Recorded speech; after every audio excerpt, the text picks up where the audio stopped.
and sort of thread it on, almost like you would a caster.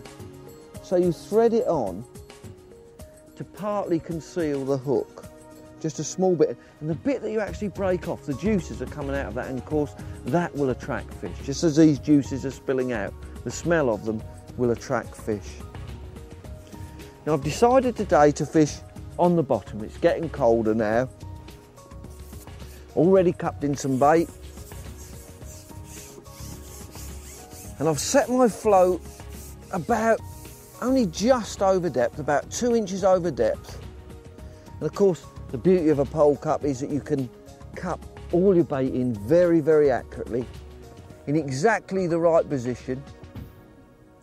I've picked a marker on the far bank, and I can drop the float in exactly over where I've cupped in that mixture of chopped worm, caster, and a little bit of sweet corn as well.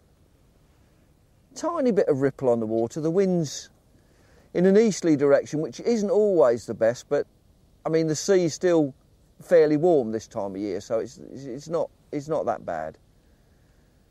And when you're fishing with worm and fishing on the bottom, and you need, once the worm's settled, you need quite often to move the worm a bit, to pull it about, to do things with it, to attract the fish.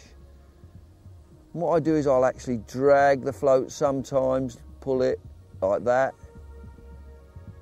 Just got a little indication, then the float went down a bit. There it is, there it goes. There's a fish there now.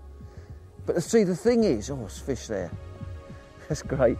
The thing is with this sort of fishing, particularly this water, I mean, it's a managed fishery, it's a commercial fishery.